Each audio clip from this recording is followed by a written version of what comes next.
The other thing I thought about that we could maybe do an intro specifically for the YouTube video and just ask people to abuse us, roast us in the comments or something. Hey guys, it's your boy, the Roaring Peacock. Make sure you hit subscribe, ring that bell, and leave your abuse down in the comments. And if it looks good, it's from one of us family members. Thanks very much for listening. The following podcast contains some strong language and some very average opinions. Any references to actual people are wildly inaccurate. It's probably best if you don't listen at all. The Roaring Peacock Podcast.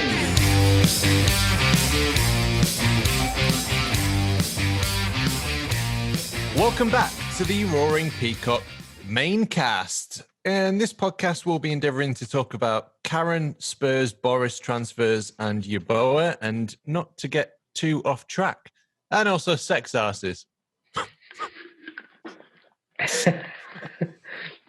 In clear demand. Clear demand. 10,000 of them. 10,000 Sex Arses. The year began with Leeds losing 3-0 to Spurs at Tottenham Hotspur Stadium as the London curse showed no signs of breaking its New Year's resolution on day 2.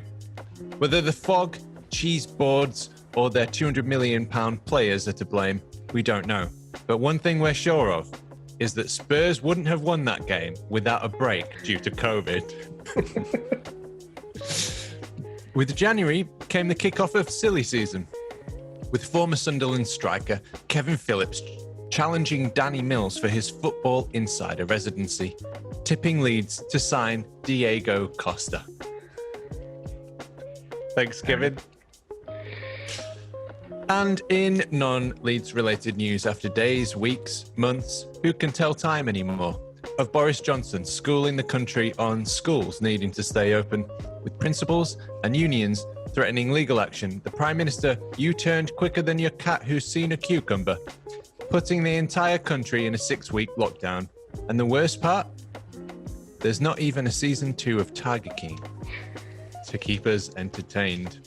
Carol Baskin. Carol Baskin. Part 2. She fed her husband to a tiger. That's allegedly true, isn't it? Spoilers. The first consequences of Brexit are upon us, and no doomsday movie could have prepared us for 10,000 sex arses being stuck undelivered at the border. Still, in this climate of unemployment, the revelation that sex arse tycoon is a career choice must surely give hope to millions. They must see you right now. It's almost, that story's almost as real as that guy that won the lottery, but now he sucks off dogs for quavers. For quavers as well. Such a niche. That's a kink I don't want to explore. And it's all too much for Big Sam Allardyce as he muttered the last shrieks of a dying dinosaur. The one... yeah. The one game manager of England has called for football to be cancelled for fears of his personal health, right after taking the West Brom job. Bemoaned post-Brexit transfer regulations, right after voting for Brexit, and said he wished he'd played the Leeds that turned up against Spurs. We can only assume he means he would prefer to lose 4-0. The one positive we can take is that if the league does shut down for COVID, we'll be English champions by 10 points. That was the year so far. So my name's Adonis from the Adelites on Twitter, and Ross Bell, 1984, our man on the post, is with us. Hello. And our @Riot Badger Alex is here again. 2021 is not as advertised. It's just 2020B.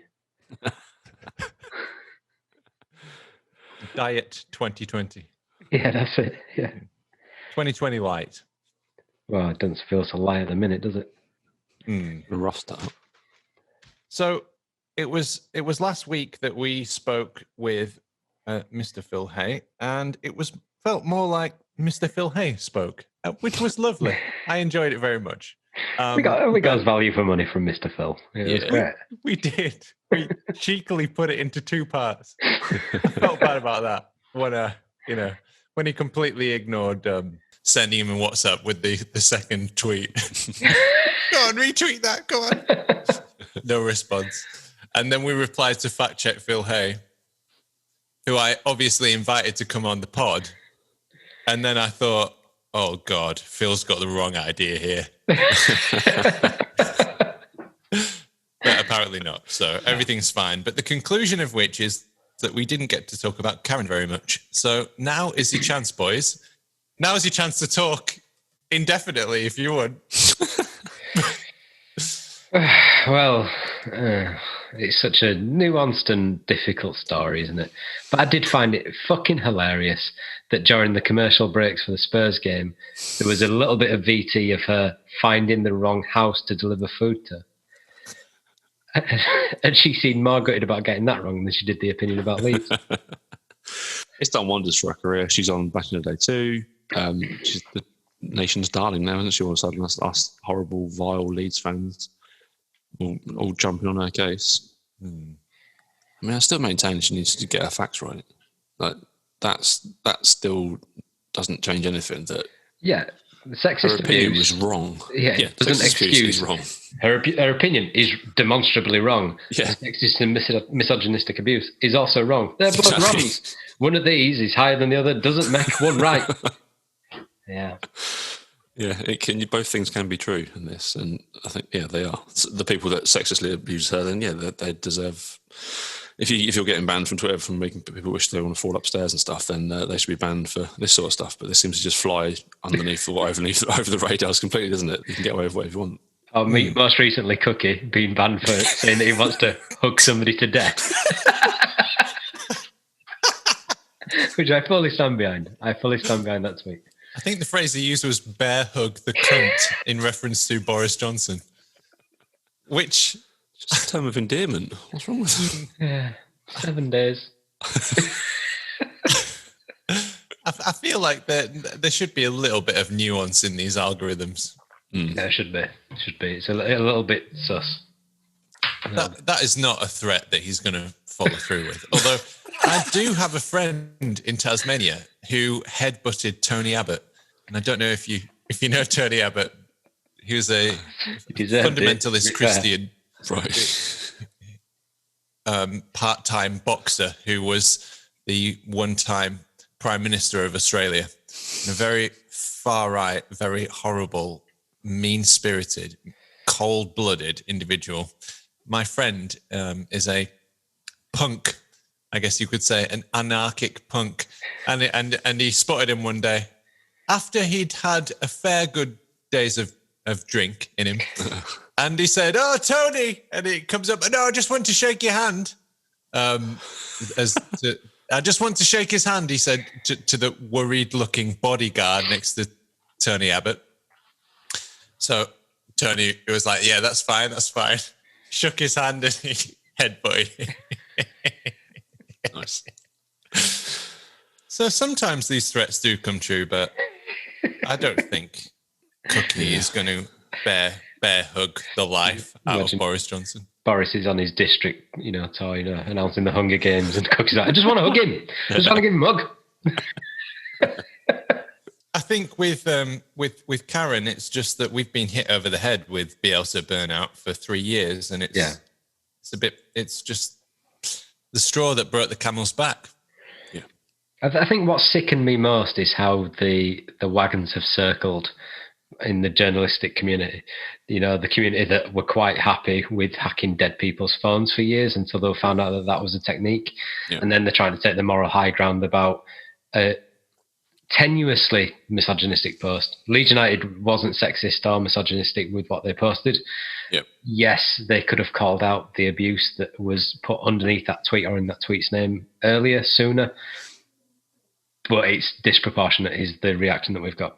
Yeah, I stand by the fact that Wilson did nothing wrong with his tweet. He didn't tag Karen Carney. He tagged Prime Video Sport, or Prime Sport Video, whatever it's called. And yeah, it just stated the simple fact that we weren't in a bad run of form, and we didn't only get promoted because of COVID. And that's a also ludicrous thing to say, because he was criticising not just her opinion, but Jimmy Floyd Piggy Banks' endorsement of it. So. Yeah. And it's the people that say, "Oh, we've done it because it's a woman." No, it isn't. Go and check the Agbon Lahore tweets from the official account and all the other stuff that we've done. It's Speaking of Gobby, he's had his wade in his oar on this, hasn't he, Ross? Well, yeah, as well. He's had to say about something else. He's been chatting on. Oh, he's been speaking to our favourites of Football Insider. He's this week's Danny Mills, I'm afraid. But he's savaged Leeds' 28-year-old. Apparently, they draw you in with the headline. Doesn't say who it is. He's savaged a Leeds 28-year-old. Yes. Put it past him. He claims that Alioski has been found out, and he will struggle to play left back against top teams' quality wingers. Cheers, Gabby. That's literally He's been struggling to play left back since we put him there. I mean, I don't think it's going to make any fucking difference. He goes forward really well, does Alioski. He's not a left back though.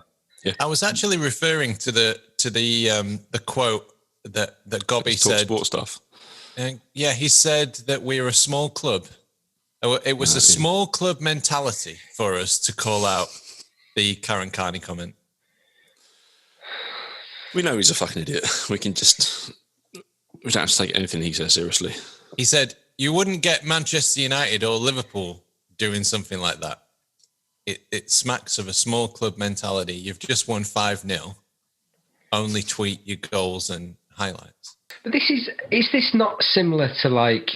I'm going to use a really strange thing like this. So if you think about it like a class warfare sort of thing, lower classes, everybody was, we want poor people to do well, we want people to prosper. But as soon as anybody from a working class background, and I can count myself in this, as soon as you show yourself in arenas that are not, typically from the working class, it's like, you can't say that, you shouldn't act like that, you shouldn't do this, you shouldn't do that. You get told what you can and can't do. And that's exactly what the media are doing to Leeds. You're a little club, you've only come up, who do you think you are doing this? Who do you think you are doing that? Shut the fuck up. We're Leeds United, we don't give a fuck. Yes, exactly. We're 4th in the league for goals, 3rd for possession, 2nd for XG. So why should we change our style?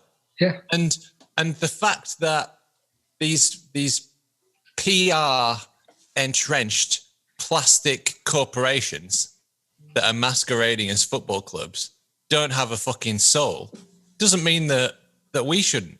No. That's my take on it. Well, yeah, exactly. Do we want to be another run-of-the-mill Premier League club, or would you want to be Leeds? Yeah, we were always going to be different when we came up. And I thought it was mainly going to be the support. I thought we were going to get a lot of bad press from our away support, just being loud and rowdy, not necessarily causing trouble.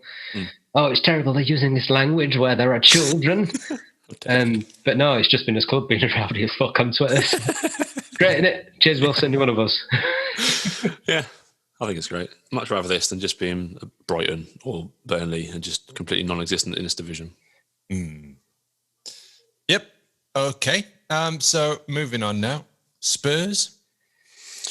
Shit, wasn't it? I've got a question though. Why is their stadium named like it's in Pez? The Tottenham Hotspur Stadium. Why is that? Why is it not White Hart Lane? What's changed? I don't know, because it basically is White Hart Lane, isn't it? It's a bit bigger. It's in the same place, isn't it? Yeah, it's literally in the same place. This is a branding issue, isn't it? Yeah. This is soulless and lifeless, doesn't it? We don't have Leeds United on the badge kind of issue, isn't it? We've done our research and we've spoken to 10,000 Tottenham fans. And your new stadium is, drumroll, the Tottenham Hotspur Stadium. For another 100 years. But yeah, it's an impressive looking stadium, isn't it? It does look good, and I've heard they've got their own cheese rooms and shit like that. That's ace. I mean, they've got their own brewery on there. Fantastic. But it just sounds like it's like, I'm going to go to the Leeds United Stadium to watch Leeds United. It makes it easier for foreign fans to know where they're going. Well, yeah, because we don't stop them coming into the country and we don't let them quarantine. So they know exactly where they're going. It was a terrible game. We had a good first 20 minutes. I didn't ever feel like we were on top of them. I thought they were always dangerous. And yeah, he got away from us. Penalty, there wasn't a penalty. A goal from a corner that Mediocre probably should have done better with. And yeah, just good goal by Son, and he's going to do that. That was a great goal. Yeah, Ayling's. Did you see his post-match interview? Yeah, well, we've been spanked off the park in other games.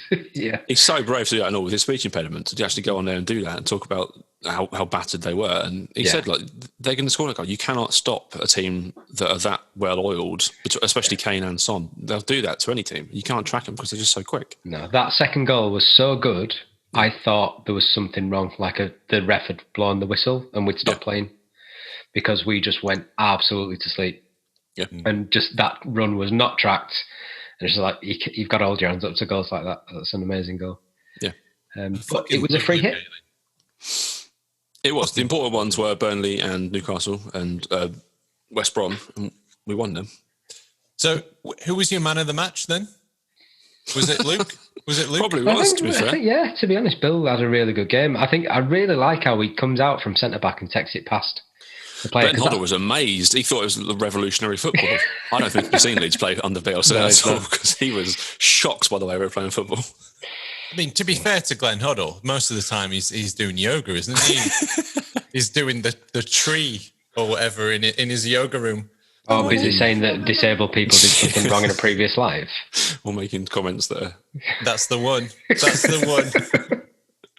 I wonder what Glenn did wrong in his previous.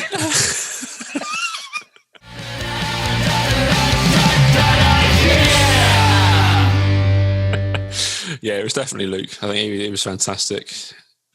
He's a right back playing centre back and doesn't look out of place. And him and Pascal Struijk did all right, I thought. Yeah, they did. Considering up against probably £300 million worth of strikers.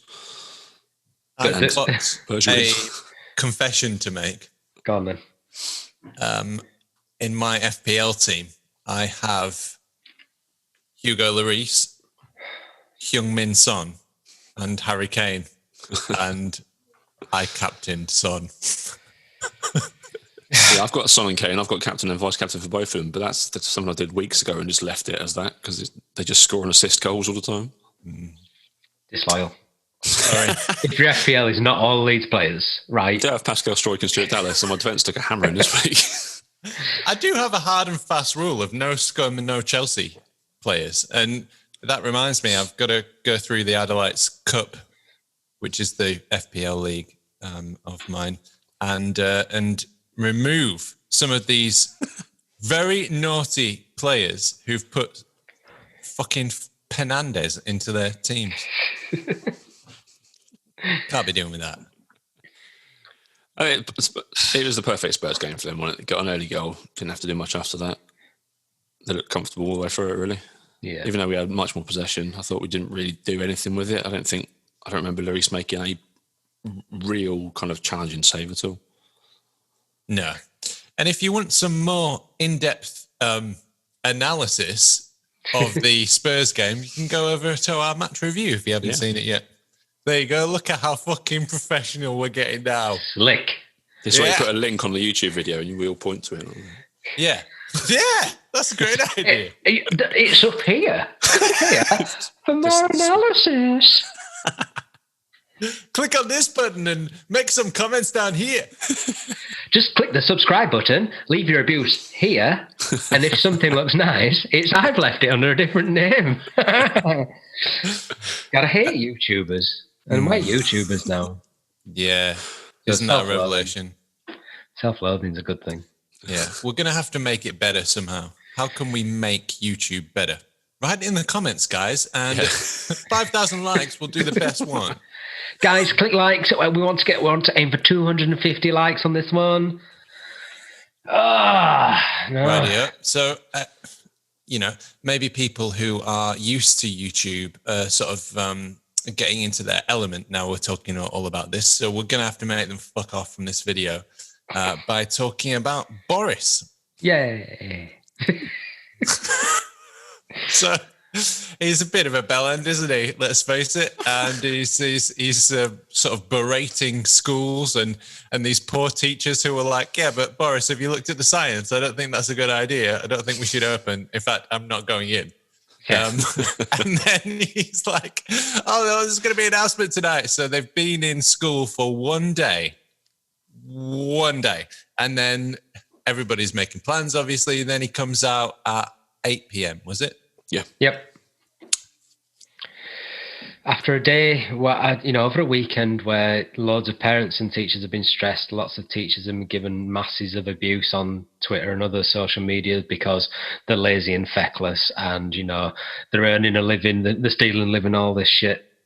And then parents don't know whether they can go to work on Monday or not. What are they supposed to do?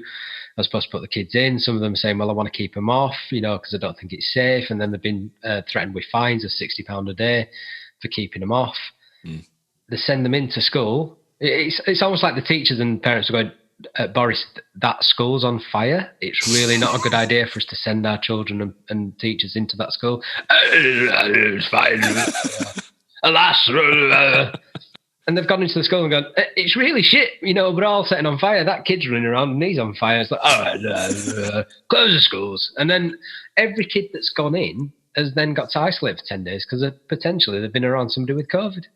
Yeah. So then that's 10 days of them parents not able to go to work. So the economy's going to crash anyway. You've fucked up, Boris. Yeah, again. Majorly. Well, yeah, again, repeatedly. How can you trust anything? The thing is, all this, there's no compliance now for this lockdown.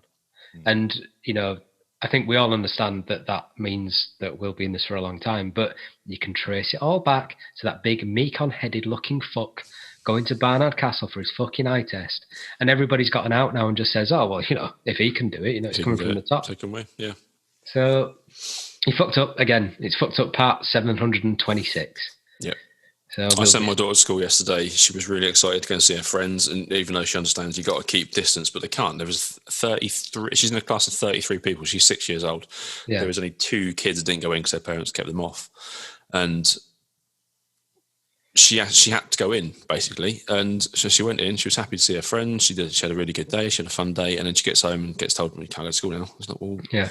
Given that little bit of, there's their friends, they can play with their friends after 2 weeks off, not being able to see them at Christmas. And now that's it. No, can't see them until February now. It almost seems like, and I'm not a conspiracy theorist in any way, but it seems like it's either massive incompetence, ding, ding, ding, ding, probably that, or it's a calculated attempt to get everybody to mix over Christmas and then, mix in the pot, everybody gets infected, asymptomatic or not, send them to school, give it to your mates, go home to grandma. Yeah. And that's what it feels like. It feels like it's a super spreader event. And I know it's not. I just know it's gross incompetence. Yeah.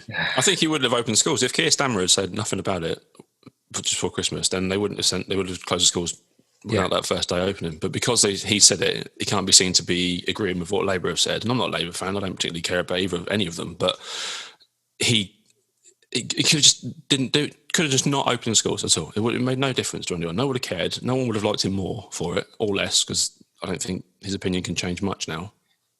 It's just ridiculous. Yeah. I mean, I'm lucky in a situation where I can now be a teacher for my daughter for the next 7 weeks because I don't have a job, so I can be here and do that whilst my wife works in another room in the house. But I can't do the job that a teacher can do. And she's at home and she's in a room where all of her toys are in the next room, and it's trying to keep their attention is so hard. But which is why I struggle working from home, because all my toys are in the next room. Exactly. It's the same for me. My Xbox is downstairs. I want to be doing that rather than teaching. I even have a toy in the office. There's a guitar right there. What I don't get about the dialogue around this is the comments that say, oh, but I can't believe people are saying Jeremy Corbyn would have done a better job. It's like the entrenching of tribalism and the appeasing of somebody who's clearly doing, I mean, the worst job possible. I can't imagine a worse job. If we hadn't have had the example of Donald Trump sort of look at over the pond, where he's sort of saying all this random stuff bleach. About injecting bleach and all, and sticking the sun into your lungs under your skin. Whatever he's because he's obviously, his mind's on the tanning bed, and he's like, oh, what if we just sort of take my skin off and then shine some light on it and they get rid of the COVID. It's fine. So if there wasn't that example, it would clearly be the worst job that is imaginable. And given that, if how Jeremy Corbyn and Labour would have done is complete hypothetical. Yeah. You can't say either way anyway. But to say it so abrasively, like he would have done a worse job and Boris is doing the best he can and leave Boris alone, it's beyond me. I saw a good one today. They said Boris looks tired. He's doing his best. He's doing the best in a really difficult job. Don't politicise this. Don't politicise the Prime Minister. We're plumbing new depths now. Jesus. It's a nightmare, isn't it? It's an absolute nightmare. There's no two ways around it. And there's not much disagreement if you look at places like Leeds, where that have always been Labour and the majority vote Labour. Always, every election. And it's only these outskirts, these small little country towns like in League of Gentlemen, where they're voting. They're voting for fucking Boris, Yeah. He's a local prime minister. I live in a conservative stronghold, and it is. I post things on Facebook now just to wind up my father-in-law. Because I know he loves Boris and he can't do any wrong, so I just post pictures of him being a clown, and just to really wind him up, because it baffles me how you can support him in this. But I don't agree that Corbyn would have done a better job. None of them would have done. It's completely fucked. But we're where we are, aren't we? We needed a leader, and we didn't elect a leader. We elected a celebrity. Where's all Gummidge? Much like the Yanks elected a celebrity, because we're so blinded to this is such a football podcast. We're so blinded towards he's a personal, he's good, I'd love a pint with Boris, blah blah blah blah. We're blinded to that, and we haven't selected a leader. And when he's needed to lead, he can't do it. He cannot do it. It's West Brom. They had a leader in Slaven Bilic. He was doing a pretty decent job. Sacked him, got a bigger name in, who's a shit as a manager. And now give it Boris to end the season. Exactly. That's what West Brom have done. Okay, let's move on and back to Leeds then. And it's silly season. And we're talking January transfers. It's come straight from the horse's mouth, i.e. Angus, that there's no plans to go to the market this window unless some opportunities come about that are too good to miss. So, given that, Paul Robinson has said that Julian Draxler would be a massive signing. Cheers, Paul. Oh, fucking hell. Can't we just have correct rumours, as in we've heard something that Leeds have made an approach for this player, not ex-professionals just going Draxler, going through the file of facts of life, pulling one team out of one hat and a player out of another hat. There you go. I love how obvious it is. Draxler would be a massive signing for Leeds. Thanks, Paul. Thanks for that. So would Kylian Mbappe. Also not going to happen. Yeah, revealing insight. What about Cristiano Ronaldo? Would he be a massive signing as well?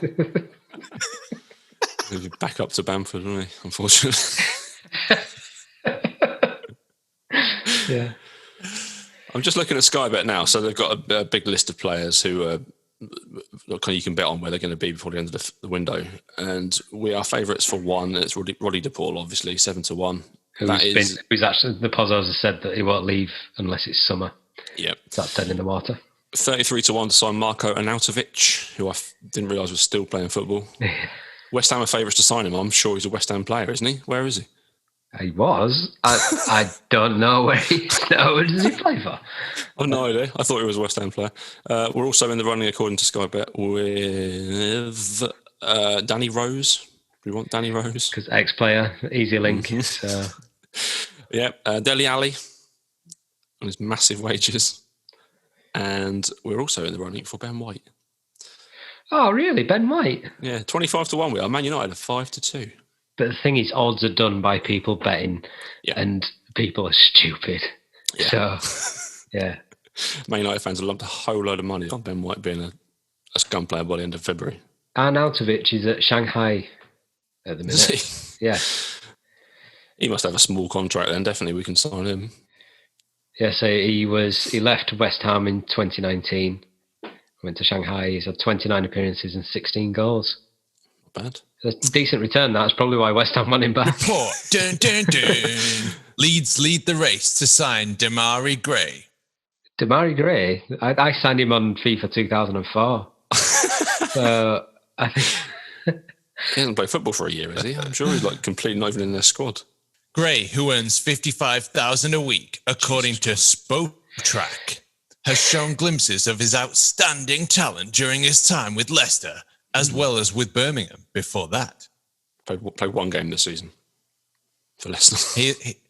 Here's the clinching sentence. And if he joins Leeds and clicks with Bielsa's methods, then he could prove to be a fantastic signing. if he joined Leeds, if he's got two legs, and if he's able to put one leg in front of the other, maybe he can run. Oh, stories. Our headline from Noel Whelan, 7 p.m. on the 5th of January. So literally 13 minutes ago. He'll be wearing a Leeds shirt in January. Pundit in huge DePaul claim after latest tweet. Cheers, Noel.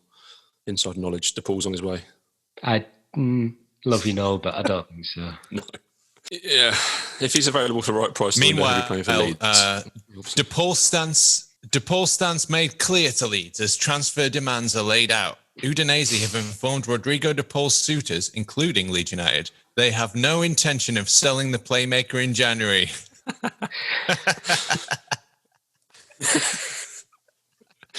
I love transfer window season. It's great fun. I can't wait until it shuts, though, and then you get people saying, well, we've not even spent the wood money yet. Where's that McCormack money gone? Yeah.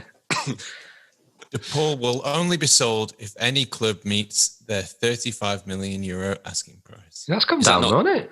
Isn't that literally any player at any club? If you meet the asking price, we will sell him. Yeah. He's not for sale unless you give us what we want for him. And some Leeds fans are excited about links to Fikayo Tomori. Oh, Chelsea. Yeah. I think that'll be loan, though. We've done well with Chelsea loan players. Yeah. They've been great in the past. If he's not good enough to play for Lampard's defence in the Premier League, what the fuck? He's going to be awful for us, isn't he? Well, he bought... Jamal Blackman? Yeah, Blackman, we broke him, sent him back. Jamal Blackman was one of them where it's like, when you buy something from Amazon but break it and go, oh, it arrived like this. Just send the parts back and get a refund. A refund, please. Yeah. Izzy Brown is the only highlights reel that I've made of a Leeds player that I felt really bad about. Was it just him skying over that free kick at the Derby game and that's it? No, then white screen saying footage not found. There was one game before, I'm not shitting you, his first touch was the ball getting smashed into his face. Nice. Did you put some EDM music in the background? It's just proper slow-mo. Or fancy graphics of it hit him in his face. And that Chariot song. Dun, dun, dun, dun, dun, dun. World's greatest sports injuries. Mix that in with Gary Kelly smashing that ball at Thomas Brolin. Knocking his and balance. just disintegrating off his head. Lots of people saying that we should sell Forshaw. We'll fucking buy him. Loan out Roberts. I'm all for loaning out Roberts, but who's going to buy Forshaw? What's happening with the Roberts situation? Because it was a bit weird, wasn't it, in the press conference, because he said he was unavailable and then kind of went, what am I supposed to say to these guys? He's unavailable. And that was it. So we don't know what it is. Do we reckon he's been out partying and got COVID?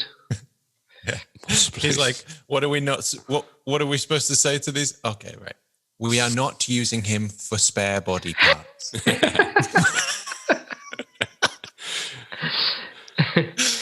No, I get on his case. I get on his case a lot, but he's 21. How you say shit? He's not available. He's 21. Bournemouth are interested in him. Send him down there on loan. Get him some proper first-team football. See if he can do half a season without getting injured and see what he can do. Yeah. And maybe he can come back. But he's looking good. So as the back end of the... Well, a whole game. before the COVID lockdown stuff, he was looking really good. And then it's just absolutely disintegrated. So.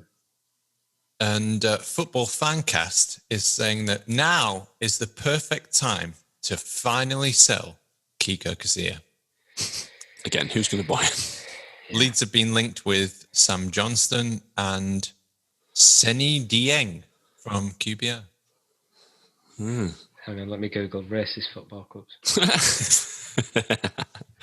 If we could send Tyler Roberts to Bournemouth and get those back in return, let's do that. Let's do that all day. Yeah, Kiko needs to go because he's just the thing is he's a cloud hanging over the club now. And every single time that Melier makes any slight mistake, it's like it's time for Kiko. Just put Kiko back in. I'm seeing more every week as well, unfortunately. Yeah. He's going to play Sunday, no? Oh, so incoming 3-0 loss to Crawley then. 3 goals, all at the near post. You heard it here first. We haven't lost in 8 games. I'm genuinely a little bit concerned. We're out. We're so out.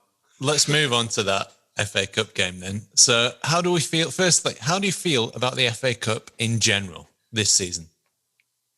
It's a bit of shit, isn't it? I mean, the FA Cup is supposed to be about fans getting big teams to the stadium and packing the house out and making loads of money. Yeah. And that's not there anymore. So it's a bit of a damp squib. And talking about badly named stadiums, Crawley play at the People's Pension Stadium. I shit you not. Have they paid for it with their pensions? They probably have, yeah.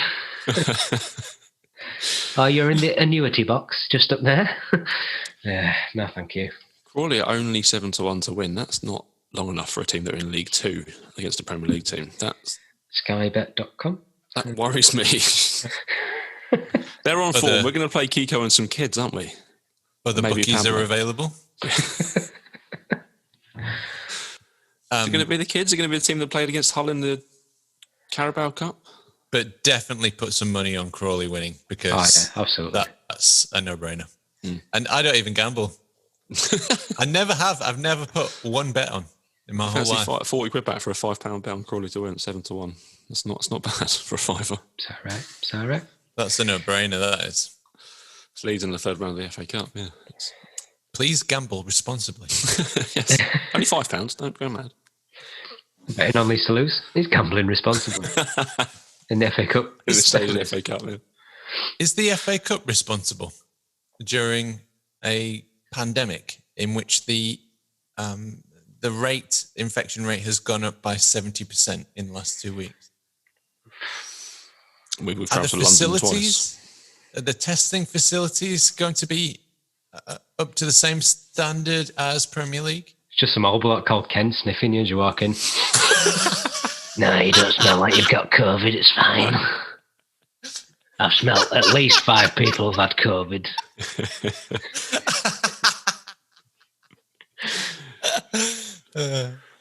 They've got a certain smell to them. Either that or I've lost my smell. Hang on, I've got COVID. Never mind. Crawley Town was shocked today with the death of Ken, their COVID sniffer. Crawley says no. Their ground holds 6,000 people. It's also, we got pulled up on YouTube, didn't we? It's not in London. Where is it? Sussex or something. Anything south of Sheffield is France.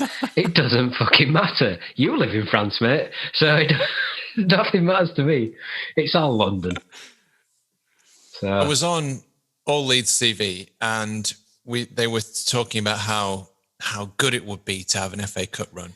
And in my mind, I don't know if it's conditioning or institutionalism or something like that, but I think of the worst case scenario and then it's often worse than what I imagine.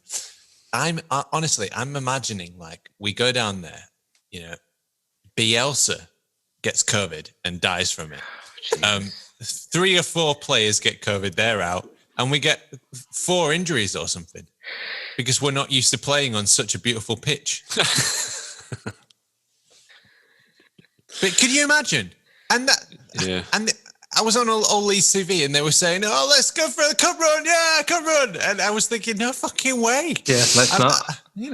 Strap Bielsa into that fucking chair wrap him in cotton wool and bubble wrap until we've got a vaccine. And none of the centre-backs in the club don't bring any fucking centre-backs because we can't afford to lose anymore. I think don't even send Bielsa down. No. Do what Warnock did when he sent his ass man in charge. Was it at Birmingham? Was it New Year's? That was a fake one as well. I love a good ass man. He couldn't be asked to make a trip from Cornwall, could he? Because it was the New Year and he had a bit of a cold, I think. So, yeah, just leave Bielsa in Leeds. Just send whoever his assistant is, Diego Reyes or whatever, send him down. And whichever team will lose 3-0. Just send Mark Jackson and the kids. That's working fine. They're doing well. Yeah, send Mark Jackson. Yeah. That's it. Send Mark Jackson and the kids, and that's it. The under 16s. There we go. They did all right in the EFL trophy, didn't they? It was 7-1 to Accrington. I'll take that. It's fine. That won't be too bad. That won't be too bad, actually, because Ken's not allowed near under 16s. So he's not able to sniff them. Oh, Ken. Go home to your dog. Okay. Oh, come here, love. You all right?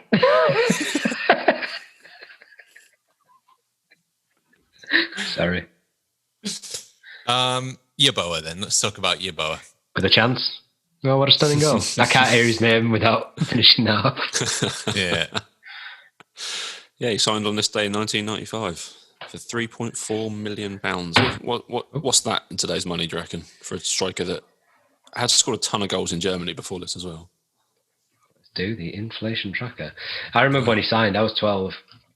And I remember all my news was from the Yorkshire Evening Post on Waters. And I saw that we were in for him. It's like, oh, is this Yeboah? Yeboah? I don't know. And he signed and he came onto the pitch out and ran. I'm like, he's a bit fat. He looks very, very overweight, does this lad?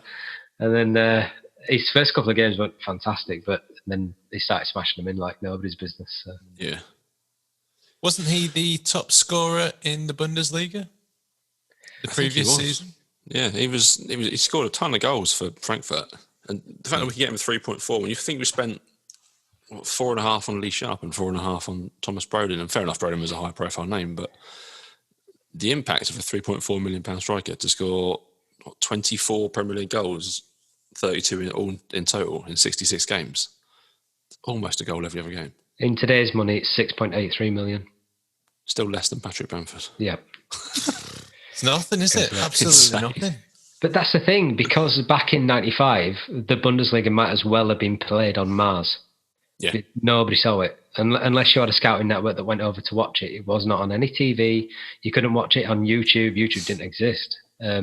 Computers didn't exist. It's before Championship Manager, so I had no idea there was football in other countries at all. Oh my God, they're doing Germany as well. And yeah, so nobody knew him and he just turned up as a properly unknown. And then it spawned the merch. And the merch was unreal. There was a Yeboah mask. You could buy a mask to put over your head to look like Tony Yeboah. And it's the most problematic thing I think the club's ever done. Did you have the VHS? I didn't have the VHS. I had the flip book. Tony Yeboah, Tony. I had the CD from the FA Cup final. It had a Tony Yeboah to the tune of Have a Nagilia. I only ever remember we used to sing Yeboah, Yeboah. I mean, it wasn't the most original of chants. No, this never got sung in the studio. In the stadium, we're just in the studio when they did the CD. Tony Yeboah, Tony Yeboah, Tony Yeboah, Leeds. That's it. Full 3-minute track. I have heard of that being chanted at the stadium since. Not in the 90s. Yeah, not in the 90s, but since then. It's a shame George Graham took over and bombed him out of the club, wasn't it? Really? Threw a shirt at him. It was great.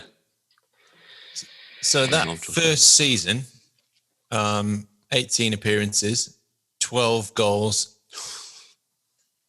in the league, and the second one was 12 goals from January, though. Yeah. I mean, that's a really good return. And it's appearances, not starts. Yeah. And then that next season, that was the blockbuster one, and 22 appearances, 12 goals. Yeah. That Liverpool game was really early in the season, wasn't it? I think. Yeah, it was. Start of the second year. Yeah. But I thought it was the first home game of the season. I think it was. Yeah, I think you're right. I think that's the first time I remember seeing us in that script kit. I think it is. But he pushed out Phil Masinga, who I really liked. I rated him as a player. I thought he was really good. Yeah. And it was a shame to see him literally be put out on the wing, and then then you've got Yeboah, and then he kind of goes away. And the guy that we came to keep Phil company, who was his arch nemesis, but nobody knew it, became our best ever centre back. So, yeah. Poor Phil. Rest in peace, Phil. Yep. Yeah. Of all his memorable goals, it's that one against West Ham where he absolutely thunders the ball into the goal for about 6 yards. I think it's Ludek McCloskey stood in goal, and the ball's he does a Bailey Peacock Farrell. The ball's in the back of the net before he even moves. Yeah. Yeah, he's staggered back like he's been punched in the face on a Saturday night at 1 a.m., 1 or 2 a.m. Breeze of the ball flying past him. To be fair, though, Bailey Peacock Farrell's Burnley career just consists of him reacting to shots that have been put on him at Leeds. Yeah. He's still failing to react. But some of his goals were just unreal. The one against Manchester United on Christmas Eve. Yeah. That was a really well taken goal. Took the ball really well, took it past, was it Parker? And just smashed it. Absolutely smashed it into that. And yeah, loved him. Absolutely. That Monaco game as well. Fantastic hat-trick. That game, I was fully convinced we were going to lose. I thought, it's his first for €8 okay, if we come, decent, first leg, we'll be going to back at Ellen Road, and then listen it on the radio, because that's how old I am. And then just hearing 3 goals going, it's like, fucking brilliant. And not every game was televised back then. No. So there was no choice but to listen to the radio. No, that's it. Back in my day, lads, the football wireless, and you had to listen to Brinlaw, funnily enough, and they'd tell you what were going on, and then there was Eddie Gray, and you had to put all your extra blankets on the bed and listen to it under the blankets, so Mum didn't know you were listening. That Leeds team, so I've just looked at that again. Jesus Christ. John Lucas in goal, fine. David Weatherall, good. John Pemberton. Embo. Carlton Palmer. No. Drigo Speed Kelly, fine. McAllister, yep, good. Whelan and Dean and Yeboah. That's quite attacking, those 3. Yeah, it is. What's the midfield? Palmer, Speed and McAllister. Yeah. It's a 4-3-3. 4-3-3 from Howard. That trident up front. Whelan and Dean on the wings. Brilliant. Took Monaco to pieces. Put Paul Beasley on at half time just to shore things up. 2 goalkeepers. Matt Beanie get. Monaco put on Thierry Henry in the second half. Yeah. Yeah, brilliant. And that's what solidified the green and blue kit for me, that game. I'll always associate it with that game. Yeah. Love it. But yeah, did you see Yeboah when he came back for Radaby's testimonial? In the really light blue. Running about like I would run about.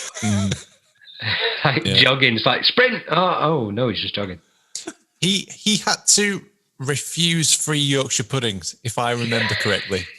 There was some sort of deal. It wasn't him. The club had to refuse on his behalf. Okay, yeah. Because they were sending them to him and obviously using that as an endorsement. And he was consuming said Yorkshire pudding. And I remember Wilco said, he's not overweight, it's a power pack. Just Yorkshire puddings. There's also a fantastic rumour, and this is an urban legend, but I don't care, it's still funny. It was apparently at some sort of African Cup, and the Zimbabwean manager was jibing him in the bar and taking the piss out of Ghana or something in their performance. And apparently the next thing that manager saw of him when he walked into his hotel room and found Tony in bed with his wife. And apparently Tony said, "You insult my country, I take your wife." Oh, man. Oh, God, that can't be real. Hey, I don't think it is, but I love it. It's definitely, it's one of those jokes that will be recycled, wouldn't it? Yeah. And the name would be changed, but that's fantastic. I mean, if that's true, yeah, he just goes up and up and up in your estimation, doesn't he? The man is a legend. Yeah. He's brilliant. What was better then? The Wimbledon goal or the Liverpool goal? Wimbledon for me. I saw the Liverpool one live, really? but I thought it was great. And then when I saw the Wimbledon one, I think he's had to do a lot more. He's had to do a lot more. Yep. Hang on. 14th of February 2011. Tony Yeboah has rejected accusations by former Zimbabwean coach Charles Malari that the ex-Ghana striker was engaged in a moral sexual act with his wife. It happened. Good God. God.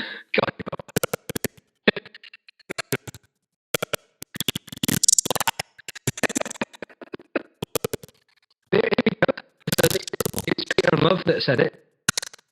So it said the next one breakfast at Christmas what happened with the line which will remember all my life. When a man insults my country, I insult him by taking his woman. I had it almost right.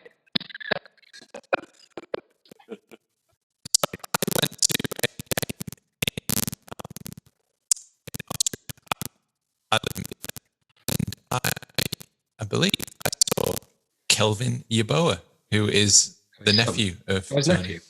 Yeah, but unfortunately, I stand with the ultras in the Rapid Vienna, and he was playing for the opposition, so I couldn't get too excited about it. You imagine? How did you get beaten up at the football in Austria? Well, I started chanting Yeboah. But would you not chant Yeboah if anybody hit a shot and it came up from the underside of a bar? I mean, that's exactly what it is. Yeboah, and that's it. Well, if LUTV hadn't shit itself after 2 seconds of the Huddersfield game, you would have found out because I would have been screaming Yeboah, Yeboah at Luke Ayling. Yeah. Just found this tweet on Twitter. Met Tony Yeboah, Brian Dean and Phil Masinga at a warehouse in Leeds. House nights with a predominantly gay crowd. Yeboah had on the largest suit I've ever seen. I spent 10 minutes telling Dean he was as good as Yeboah.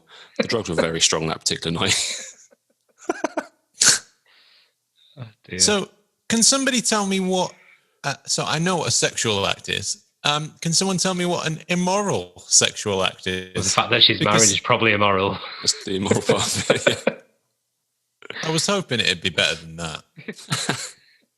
Hoping it'd be a bit spicier than that. His Liverpool goal recently won that big massive World Cup thing on Twitter that people do. Yeah, was it a public vote? Probably. It was. Yeah. It was never going to be any other winner, was it? No. The goal against Wimbledon. Yep. He's off the air, 2 feet off the air. I know because I just painted it. It'll probably be the cover of this main cast. But yeah, he's completely flying, basically, like a Ghanaian eagle, footballing eagle, soaring through the London skies. That's when we didn't have a problem with the London curse. Yeah. I wonder if we can track that London curse back to when it actually happened. Maybe there's a way to reverse engineer it. So we need to find out what happened in that the last good match we had in London and do the absolute opposite of it. Mm. So probably. And anyway, I'm with you, game. Alex. I was there at that game against Liverpool, and it's the best goal I'll ever see. Yeah. There's no doubt about it. But the rest of the game was absolute garbage. Yeah.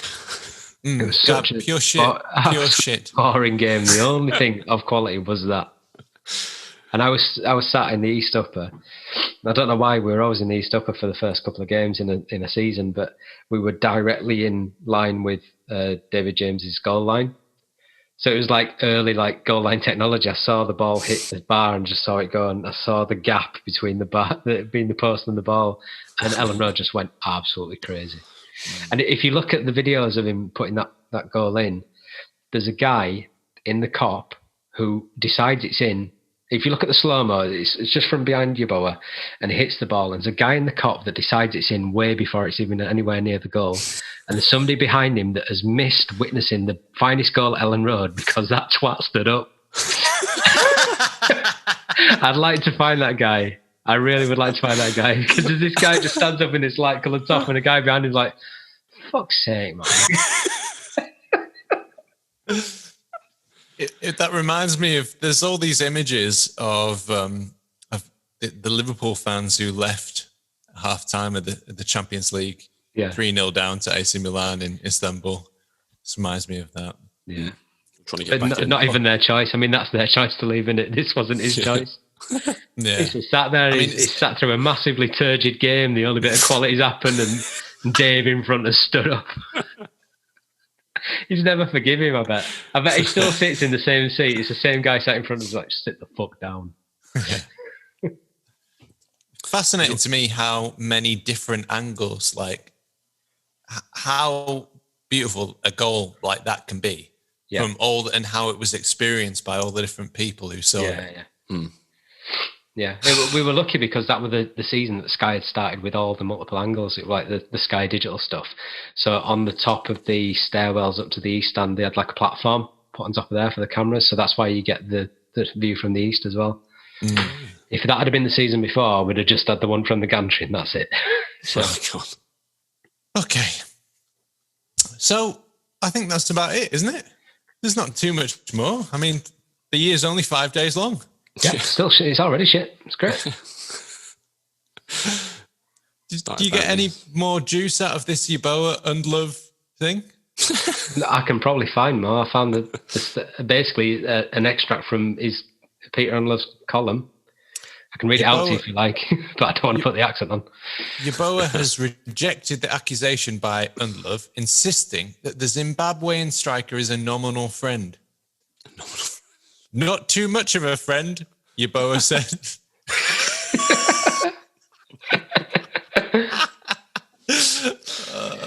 So this is the story. This is the story. The lad started giving my friend a lot of stick for his country's loss, especially our head coach. My friend was taking it quite gracefully, but as a proud Ghanaian, I could sense his patience was wearing thin. Nevertheless, the drinks kept flowing, and so did the jokes. Came to the end of the night, and some of the lads had disappeared to bed, but notably our coach and my friend. Now, during the whole tournament, the manager had personally entered the hotel rooms of most lazy players, Benjani was the worst, and pulled them out of bed in the morning to get ready for training. So myself and a couple of the other lads decided to repeat the routine on him. We got the keys from reception, and 7 of us bundled into his hotel room at 4 a.m. To our horror, it was not our coach that we found in bed. It was my friend, Yeboah. The worst part was that he was having sex with the coach's wife. I quickly rounded up the boys and ushered them out of the room, frantically hoping to keep a lid on the situation. After all, it was I who invited him to the party. We found the coach in one of the hotel bathrooms. He had had far too much to drink and crashed out. The next morning at breakfast, to quiz my friend about what happened, he delivered a line which I'll remember all my life. When a man insults my country, I insult him by taking his woman. Our manager did eventually find out about the incident, and I think he separated from his wife for a period. The last I heard, though, they were back together, and he's now coaching in the USA. So, definitely happened. In the interest of parity, Yeboah has said, I don't know where this is coming from. I wasn't even in Egypt in 2006 for the Nations Cup. I must say with all sincerity, these allegations are completely false and not good for my image. Well, that's clearly false. I'm sorry, Tony, because these allegations are very good for your image. Yeah. I wasn't even in his wife. I mean, Egypt.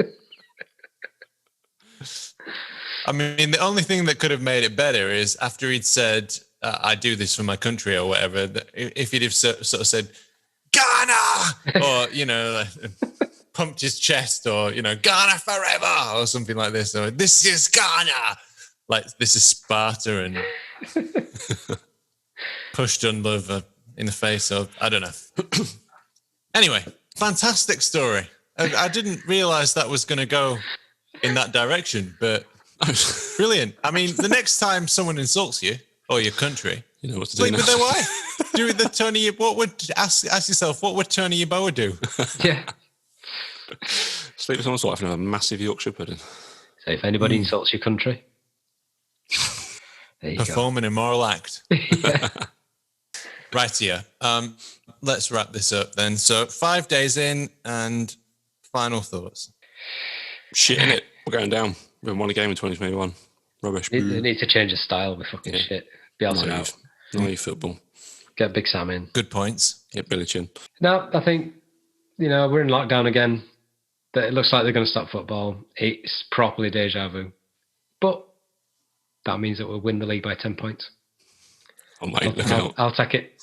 Look out, Scum. We're coming for you.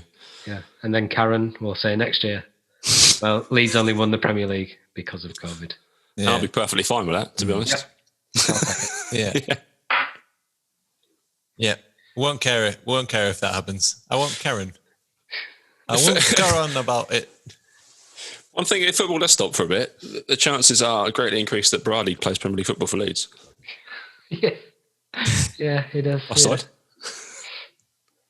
I mean, at the rate we're going through centre-backs, it's almost certain that he'll be called up by this time next week. Injury or not. Yeah, but Gaetano, you've got one fucking leg. Get out there. Get out there, man. But you were meant to be hard. He's just had a kid, hasn't he? So I think he's going to be laid low for a while anyway. But do you remember when Cantona came back for them and Sky put out loads of billboards of him looking like, oh, the man's back, like he'd been released from prison, like Juliet Jake? I want to see the same for Brady in silhouette, like with blood stains on the wall behind him. Yeah, Cantona, he only 2 foot kung fu kicked one person in his career.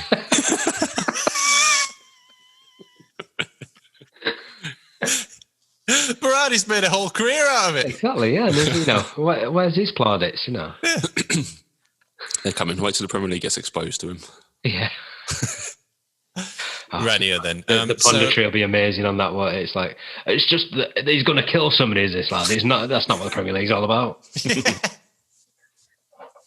And we're going to VAR for that challenge from Berardi.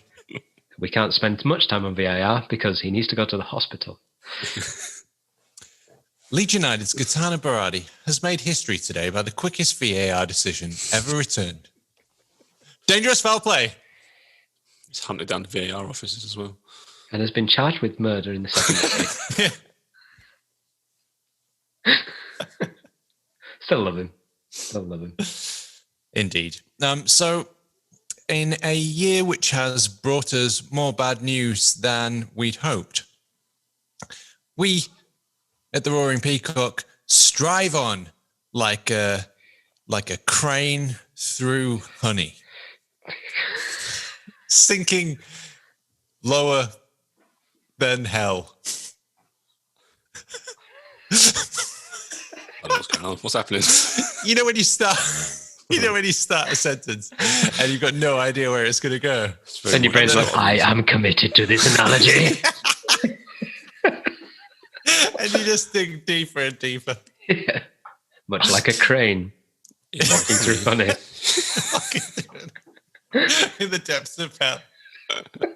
Stay tuned for our happy cast, in which we talk about all the happy things in a very happy way to cheer us up from lockdown in a couple of days. Scheduled to 2035. Which was Barney's idea, if you haven't already guessed.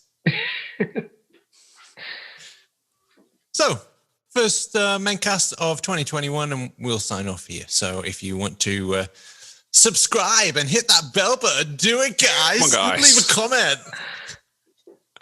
Support the channel. It's good. Actually. Yeah, it's a goodbye from me. I'm Adonis, and it's a goodbye from Ross. Goodbye. And it's a goodbye from Alex. Hit that subscribe button and ring that bell. Most of our stats come from LUFC Stats or LUFC Data on Twitter. You should probably give them a follow as they're more interesting than us. A very special thanks to Adam Warner, Barney Stewart Cookie, Ewan and Howard Metcalf, Josh Pearson, Laura, Leon and Rob, The Light Show, and all our family and friends. So many games.